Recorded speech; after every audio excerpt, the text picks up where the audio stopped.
Welcome to the deep dive. Today we're plunging into one of humanity's really profound and frankly unsettling questions. What truly makes a person capable of evil? Is it something innate, a dark seed within us, or is it shaped more by the world around us, the pressures we face? It's a huge question. And, it's so easy for us to picture evil as, well, something grand and monstrous. Yeah, We immediately think of dictators or, architects of genocide, maybe infamous serial killers. exactly, the extreme example. Right. But the really chilling reality, and this is what we want to dig into today, is that evil often wears a far more ordinary face. It can show up in, say, the quiet acts of a schoolyard bully, or maybe the neighbor who just deliberately looks away when someone needs help. Or just someone following an order, a cruel order, without really questioning it. Precisely. And that's the terrifying part, isn't it? That evil doesn't always roar. Sometimes it just whispers. Yeah. It looks alarmingly normal. Yeah, it can look like anyone. It can even look like us. Which brings us right to the haunting core of this deep dive. How do ordinary people, individuals with regular lives, families, jobs, people who feel joy and sorrow just like anyone else, how do they become participants in cruelty? Sometimes extraordinary cruelty. What actually shifts inside them? So our mission today is to try and unravel some of that mystery. We'll take a journey through, thousands of years of philosophy, dig up some of psychology's most surprising, maybe uncomfortable insights, and face some of history's starkest lessons head-on. We want to understand how things like power or blind obedience or even simple fear can turn neighbors into enemies, and how silence itself can become a kind of complicity. Yeah, and by the end, hopefully we'll leave you with an uncomfortable but maybe crucial truth. This isn't just about them, those, historical figures or extreme cases. It is profoundly about us. It really is. It's about the choices we make every single day, and maybe even more importantly, the choices we sometimes fail to make. Okay, so let's start unpacking this. When we ask what is evil, well, we're stepping into a conversation philosophers have been having for millennia, right? It's one of the oldest human questions. Absolutely. Thousands of years. Think way back to ancient Greece, someone like Plato. He didn't really see evil as some, separate dark force. His idea was quite different. More like ignorance. Exactly. He believed people acted wrongly out of ignorance, basically, a lack of true understanding. For Plato, if you really understood what was good, what was right, you'd naturally choose it. So evil was kind of a mistake, a failure to know. That's a fascinating starting point. But then, okay, fast forward a few centuries, St. Augustine comes along. Hugely influential in Christian thought. He took a different path. He did. He argued that evil wasn't really a separate thing or something created. Instead, he saw it as the absence of good, much like darkness is just the absence of light. So it's not a thing in itself, but like a void, a space where goodness should be. That was his view, yeah. A privation of good. Then you leap forward again, maybe to the 17th century, and Thomas Hobbes offers a radically different perspective. He wasn't so interested in divine concepts. Right, Hobbes was more about human nature, wasn't he? Raw human nature. Very much so. He basically believed humans are inherently selfish, driven by primal fears and desires, and without a strong, controlling authority, his famous Leviathan, the powerful state life would just be, well, in his famous words, nasty, brutish, and short. So for Hobbes, evil wasn't something external you fall into. It was sort of baked into us, waiting to come out if there's no control. That's a good way to put it. It's inherent in our raw nature needing constraint, which, of course, sets up a challenge. Yeah, if we're inherently self-interested, then what about morality? Is it just something society cooks up to keep us in line? Nietzsche certainly seemed to think so. Nietzsche. Yeah, in the 19th century, he famously talked about going beyond good and evil. Very provocative stuff. He argued that our traditional moral codes are often just social constructs, maybe even tools the weak use to hold back the strong. Exactly. He suggested what one society calls evil. Maybe a certain kind of ambition or strength another might actually celebrate. It really flips the whole idea of universal morality on its head. And it's interesting, while Western philosophy was wrestling with these ideas, you had Eastern traditions offering different angles, too. Right. Buddhism, for example. It doesn't frame evil primarily as a dark force or just selfish instinct. It tends to see it more as ignorance and delusion. So, similar to Plato in a way, but with a different flavor. Kind of.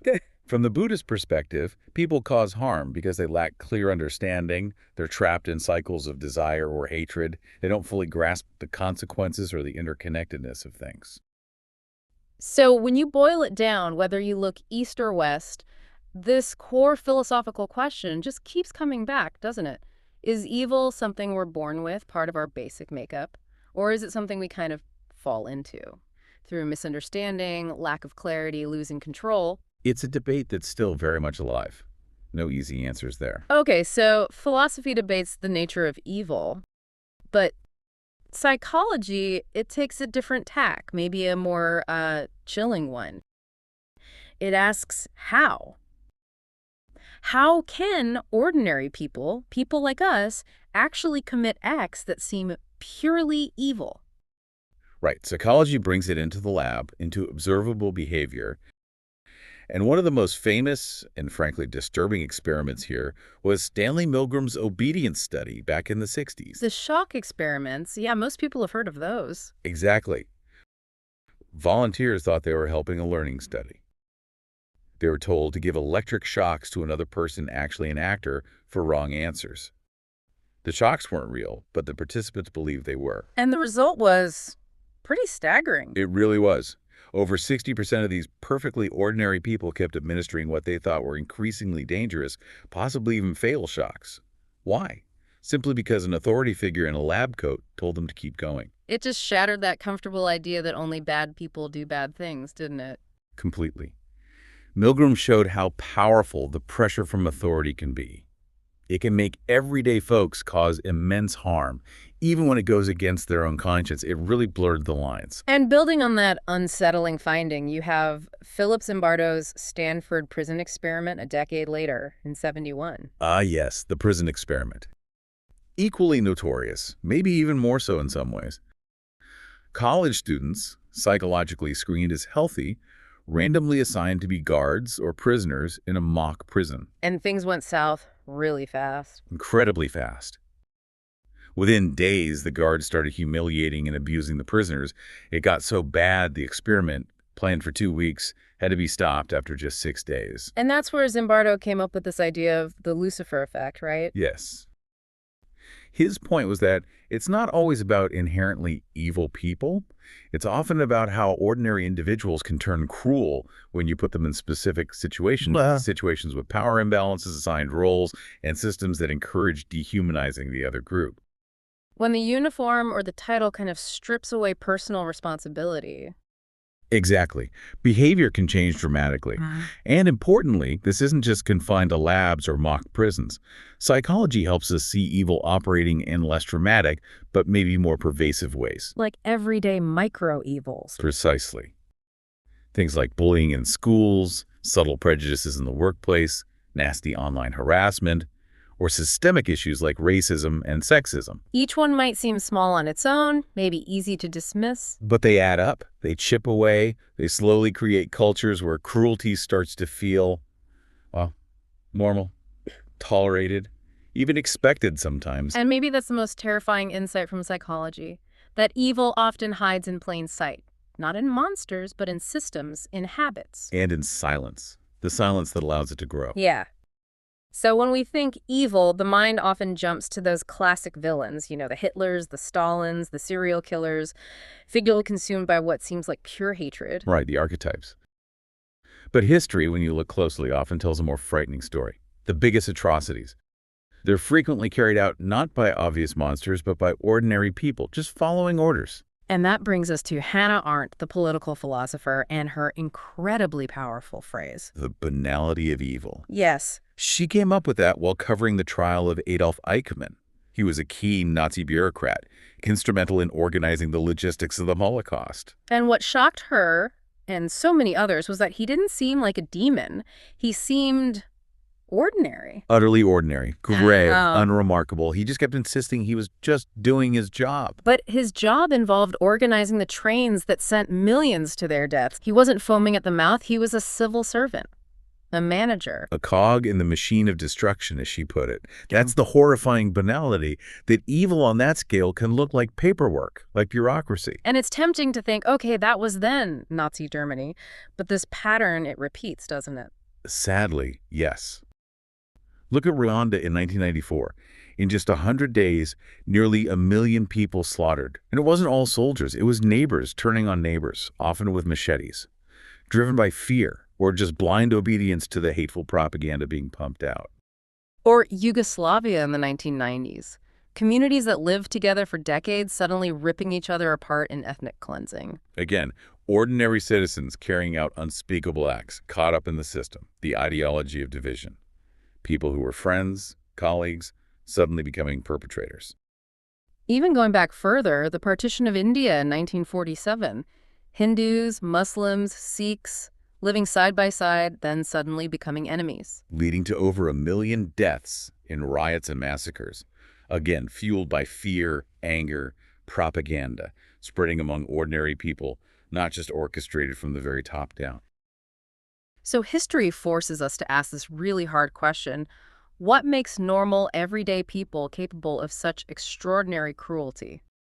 And the answer seems to be, it's not always deep-seated hatred. Sometimes it really is just obedience, or overwhelming fear, or maybe just thoughtlessly following the crowd, not stopping to think for yourself. Which brings us back to Arendt's warning. Evil doesn't always wear a monster's face. Sometimes it looks like silence. Sometimes it looks like the neighbor who just chooses not to question, not to resist, not to think. We've talked about the big historical examples, the lab experiments, but evil isn't just out there in those huge events. Psychology points out it lives in daily life too, right? In classrooms, offices, online. Absolutely. And there are specific psychological mechanisms that seem to help it spread. One of the clearest, and perhaps most dangerous, is dehumanization. That's when you strip people of their humanity, call them names. Exactly. Calling them animals, vermin, illegals, infidels, cockroaches, any label that makes them seem less than human. It makes cruelty so much easier, almost permissible. Almost every atrocity, from slavery to genocide, starts with this kind of language, reducing people to objects. Then there's the pull of the group, groupthink and conformity. Huge factor. Humans have this deep need to belong. We want to fit in. Yeah. So if a group decides cruelty is okay, whether it's kids bullying someone in the playground or officials engaging in corruption, individuals often silence their own conscience. They ignore that inner voice just to stay part of the group. I see. And you also mentioned projection. How does that work? Projection is when we unconsciously take our own unacceptable feelings or fears, maybe insecurities, maybe aggressive impulses we don't want to admit to, and we project them onto others. So if I feel weak, I might call you weak to make myself feel better. Kind of. Or if I secretly fear my own capacity for violence, I might accuse another person or group of being the violent ones. We basically paint others with the traits we can't face in ourselves. It makes them the problem, justifying our negative feelings or actions towards them. Okay. And what about moral disengagement? That sounds technical. It's a term from psychologist Albert Bandura. It basically described how people switch off their moral standards to avoid self-condemnation when they do harmful things. They find ways to justify it. Like saying it's for the greater good. Exactly. Wow. Or framing it differently. A soldier might say, I'm not killing people, I'm defending my country. A bully might claim they're just toughening someone up. They create a narrative, an excuse, that makes the harmful action seem okay, even necessary. So putting it all together, evil doesn't always just burst forth. It kind of creeps in through these mechanisms. Self-justification, peer pressure, labeling others. Precisely. It whispers, it rationalizes, it hides in the group, it disguises itself as duty. And that's what makes it so insidious, so dangerous. It's a pretty bleak picture thinking about how easily ordinary people can slide into cruelty. It's easy to feel pessimistic. It can feel that way. But history and psychology, too, they also show us another side, a more hopeful one. They show that cruelty isn't inevitably stronger than compassion. There are always people who resist. People who choose kindness when cruelty is easier, who find courage when silence feels safer. Exactly. Think about Nazi-occupied Europe again. Alongside the perpetrators and bystanders, there were countless ordinary people, men and women who hid Jewish families, who forged documents, who risked their own lives for strangers. They refused complicity. That's what psychologists call moral courage, isn't it? Yes, the strength to act on your moral convictions even when it's difficult or dangerous. And very often, that courage seems to stem from empathy, that ability to genuinely feel another person's pain, to see their humanity. You see it in other movements, too. The civil rights activists in the U.S. facing down immense hostility and violence, but continuing to march nonviolently. Absolutely. Or even during the Rwandan genocide, there were ordinary Hutus who risked everything to shield their Tutsi neighbors from the killers, hiding them, protecting them. Acts of incredible bravery amidst the horror. Where does that strength come from in those darkest moments? Well, Viktor Frankl, the psychiatrist who survived Auschwitz, wrote powerfully about this. He observed that even in the concentration camps, where literally everything else was stripped away, possessions, dignity, health, one thing remained. What was that? The freedom to choose your response. You could choose to share a tiny piece of bread. You could choose to offer a word of comfort. You could choose to maintain some inner dignity.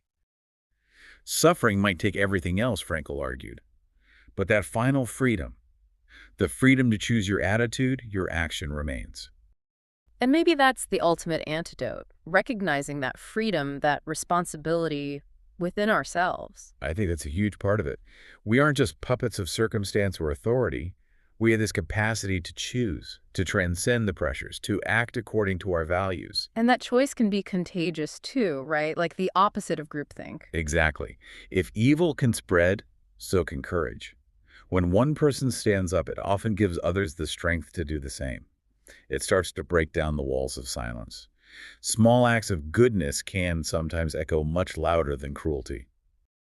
So as we wrap up this deep dive, reflecting on everything, it's still tempting, isn't it, to think of evil as something separate, as monsters out there completely unlike us. It is tempting. It's more comfortable. But the truth we've kind of circled around today is less comforting. Evil often wears that ordinary face.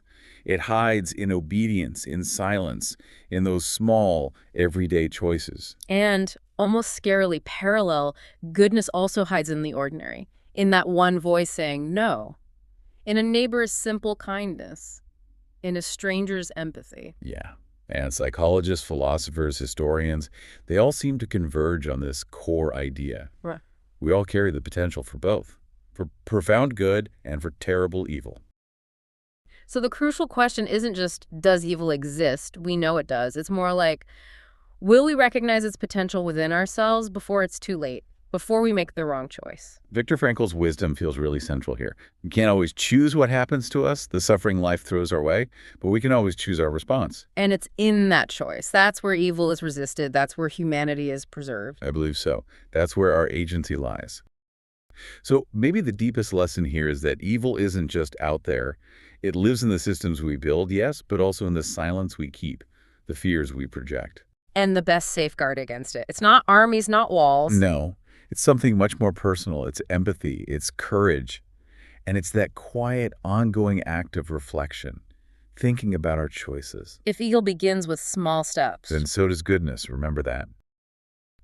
So we'll leave you with a final question today, one that goes beyond philosophy, beyond psychology, right into your life, into our society. When history looks back at us at this moment in time, will it remember the times we just obeyed? Or will it remember the times we chose to stand up?